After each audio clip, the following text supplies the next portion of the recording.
Autre notion philosophique et d'époque avec vous, Marie Boéton, journaliste à La Croix, l'altruisme des données.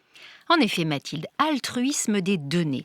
L'expression elle-même interpelle, comme si elle se trouvait au croisement de deux mondes qu'a priori tout opposent, l'univers geek et le champ philosophique. Altruisme et data sont pourtant appelés à se conjuguer. C'est en tout cas le pari de l'Union européenne qui vient d'adopter un règlement en ce sens.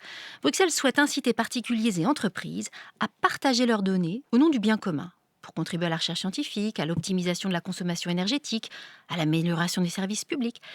Nos datas sont, on le sait, déjà massivement collectées par les géants de la tech, mais à des fins commerciales. Rien de tel ici. L'UE vise l'intérêt général. Alors concrètement, l'idée serait par exemple de consentir à ce que les données récupérées par votre montre connectée soient ensuite transmises au CNRS à des fins de recherche médicale.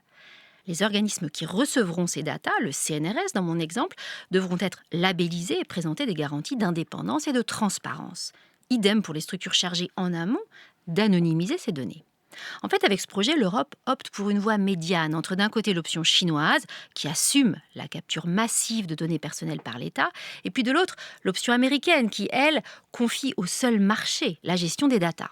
À vous entendre, Marie, plus rien ne devrait nous retenir de partager ces données. Sur le principe, oui, Mathilde. Dans les faits, tout se complique. Premier obstacle, la défiance. Cela peut surprendre à l'heure où l'on se raconte en ligne et sous toutes les coutures. Pourquoi, au fond, ce que le consommateur accepte sans scier, le citoyen n'y consentirait-il pas ? Mais parce que les enjeux sont incomparables. Partager ces datas avec une entité publique est autrement plus lourd de conséquences que de recevoir une publicité, aussi agaçante soit-elle. Et la preuve, nous l'avons sous les yeux, Mathilde, c'est le Covid. Souvenez-vous, lors du pic épidémique, nos données de santé conditionnaient l'octroi du pass sanitaire et donc l'accès à certains lieux. Alors au nom de l'intérêt général, bien sûr, mais avec un impact considérable sur nos libertés individuelles. Autre crainte, le piratage. Les données sont désormais des pépites ultra convoitées et les partager revient inévitablement à prendre un risque. En 2019, le vol de données a augmenté de 19% en un an. Le dernier écueil, enfin, tient au règlement européen lui-même. Le texte prévoit en effet, je cite, « l'obligation de mettre les données à disposition des institutions de l'Union en cas de besoin exceptionnel ».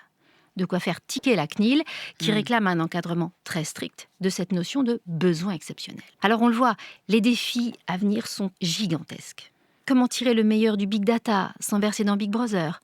Comment contribuer au bien commun sans rien céder de nos exigences éthiques ? Comment participer au fond au monde qui vient en veillant à n'être ni un technophobe crispé, ni un technophile candide ? Pas simple. Un techno averti peut-être. Merci Marie Boéton. Je rappelle que vous êtes journaliste à La Croix et La Croix l'hebdo que l'on peut retrouver en kiosque demain.